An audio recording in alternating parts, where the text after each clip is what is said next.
মিয়ানমারে জান্তা সরকার ২০২১ সালে ক্ষমতা দখলের পর দেশটির বিদ্রোহী গোষ্ঠীগুলো বড় ধরনের সামরিক সাফল্য পেয়েছে। সশস্ত্র গোষ্ঠীগুলোর জোট জান্তাকে হটিয়ে দিয়ে পূর্ব মিয়ানমারের এক বিশাল অংশ দখল করে নিয়েছে।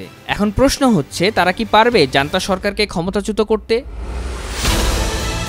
ব্রিটিশ সংবাদ মাধ্যম বিবিসির এক প্রতিবেদন বলছে, ব্রাদারহুড অ্যালায়েন্স নামে একটি জোট সশস্ত্র গোষ্ঠীগুলোকে নেতৃত্ব দিচ্ছে। এটি আসলে বিভিন্ন জাতি গোষ্ঠীর প্রতিনিধিত্বকারী ৩টি শক্তিশালী বিদ্রোহী বাহিনী নিয়ে গঠিত। তাদের যোদ্ধারা এখন মিয়ানমারের দ্বিতীয় শহর মান্দালয়ের কাছাকাছি পৌঁছে গেছে।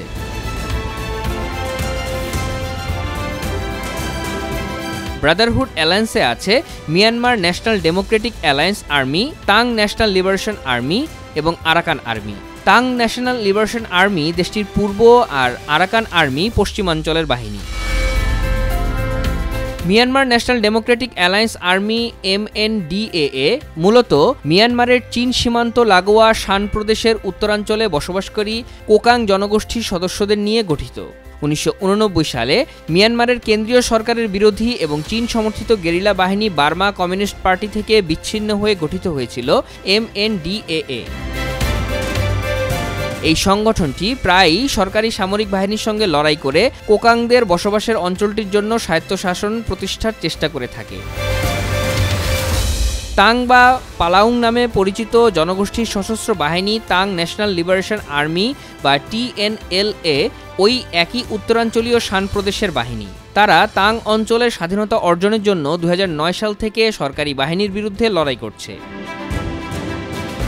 ব্রাদারহুড অ্যালায়েন্সের তৃতীয় বাহিনী আরাকান আর্মি বাংলাদেশের সীমান্তবর্তী রাখাইন প্রদেশের আরাকান জনগোষ্ঠীর সদস্যদের নিয়ে তৈরি। অন্য দুটি বাহিনীর মতো আরাকান আর্মিও তাদের নিজেদের অঞ্চলের আরও বেশি স্বাধীনতার জন্য ২০০৯ সাল থেকে লড়াই করছে।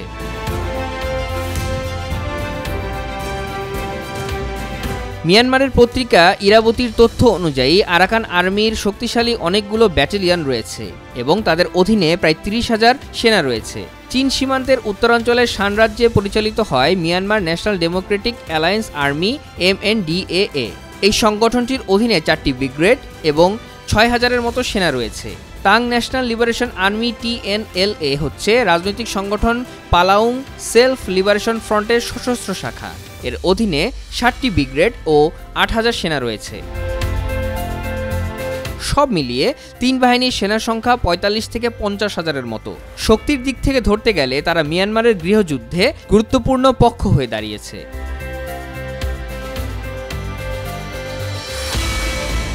গত বছরের ২৭ অক্টোবর থেকে ব্রাদারহুড অ্যালায়েন্সের অধীনে ৩টি সশস্ত্র গোষ্ঠী মিয়ানমারের সরকারি সেনাবাহিনীর বিরুদ্ধে শান প্রদেশ জুড়ে সমন্বিত আক্রমণ চালায়। ওই অভিযানের নাম দেওয়া হয় অপারেশন 1027। যুক্তরাজ্য ভিত্তিক ইন্টারন্যাশনাল ইনস্টিটিউট অব স্ট্র্যাটেজিক স্টাডিজের মতে জোটের অধীন প্রায় ১০,০০০ যোদ্ধা এতে অংশ নিয়েছিল। ব্রাদারহুড অ্যালায়েন্সের বাহিনী সরকারি সেনা চৌকি দখল করে নেয় এবং বেশ কয়েকটি শহর দখল করে। MNDAA চীন সীমান্তের একটি প্রধান শহর লাওক্কাই পুনরায় দখল করে। শহরটিতে MNDAA যোদ্ধাদের ২০১৫ সালে তাড়িয়ে দিয়েছিল সরকারি সামরিক বাহিনী।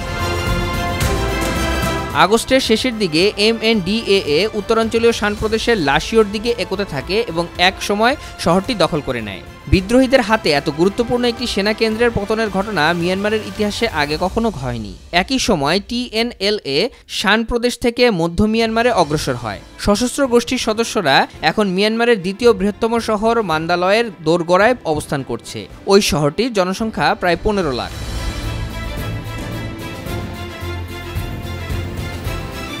The international institute for strategic studies IISS এর মর্গান মাইকেলস বলেন, এই সরকারকে পরাজিত করার জন্য ব্রাদারহুড অ্যালায়েন্স একটি নতুন পথ খুলে দিয়েছে। তারা শান প্রদেশ থেকে মান্দালয় পর্যন্ত এগিয়েছে। সম্ভবত সেখান থেকে রাজধানী নেপিদোর দিকে এগোবে তারা। বিভিন্ন ব্যবসায়ী প্রতিষ্ঠানকে পররাষ্ট্র বিষয়ে পরামর্শ দেওয়া সংস্থা কন্ট্রোল রিস্ক বলছে, মিয়ানমারের সরকারি বাহিনী এখন দেশটির অর্ধেকেরও কম অঞ্চল নিয়ন্ত্রণ করছে।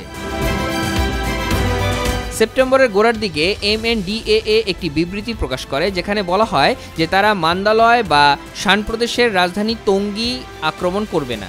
এটাও বলে যে তারা যুদ্ধবিরতিতে রাজি এবং সামরিক সরকারের সঙ্গে শান্তি স্থাপনের চীনের মধ্যস্থতা মেনে নেবে। তবে বিবৃতিটিতে MNDAA এর অন্য জোট সঙ্গীগুলোর কোনো মতামত প্রতিফলিত হয়নি।